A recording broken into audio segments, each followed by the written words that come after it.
Hi, I'm Dr. Bertice Berry, and I want to tell you a story. And I'm going to try to do it in the most parsimonious way as possible. Parsimony, if you look up that word, it will say stingy or frugal. It also means restrained, as in saying the most in the least amount of space. So, at the beginning of pandemic, I started sharing these stories for 5 friends. Those stories started being watched. They began to be watched by thousands, tens of thousands, hundreds of thousands, some days millions of people. People would write in the comments their own stories. They would share their stories. Why? Because we're wired for narrative, and my narrative would wake up the narrative in others that they had forgotten.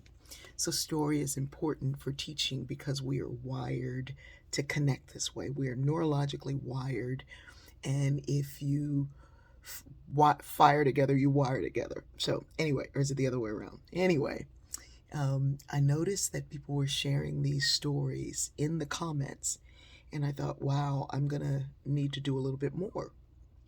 And then they started sharing comments back and forth to one another. So I decided to start a group. And if you're on other platforms or you don't know about the group because you've been listening lately, it's Stories to Tell with Dr. Bertice Berry. And it is one of the most amazing, loving places in social media where you can find it on Facebook. It's called Stories to Tell.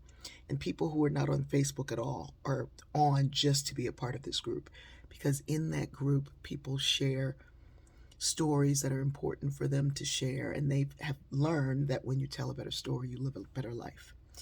So, one of the first stories was shared by a woman named Gypsy Schindler, and she plays the banjo and the guitar and other instruments. But anyway, she's a poet, musician, and a brilliant artist, portraiture artist.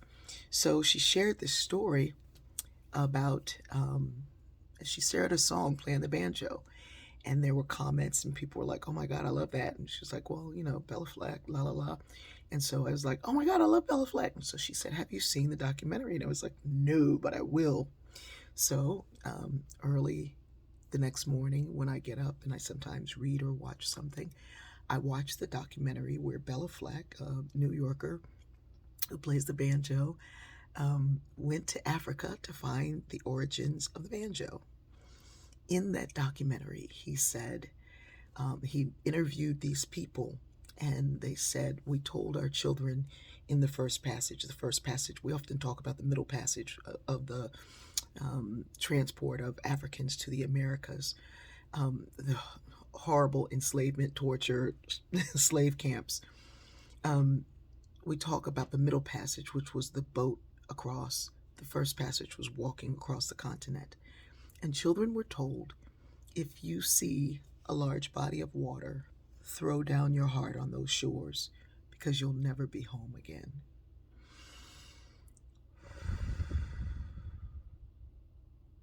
That piece has fueled me in so many ways. I had never heard that phrase. I talked to other historians who hadn't heard the phrase. I've talked to people who, ancestry, they've traced their ancestry, but they had not heard the phrase. Had I said, I don't want to hear anything from this woman, she's a white lesbian artist, banjo player, had I closed my mind to that connection, and closed my mind to the connection to Bella Fleck, and closed my mind to the connections back to this trip to Africa, I would have missed this piece. Now, whenever I read a passage of scripture or hear anyone say, take heart,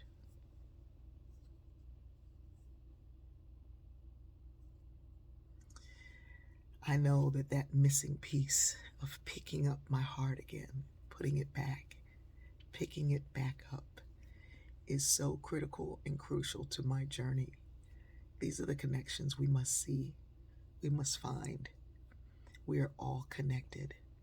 And sometimes the source that we need to take us back to ourselves won't look like us, sound like us, be like us. Stay open, keep looking, keep listening. I love you.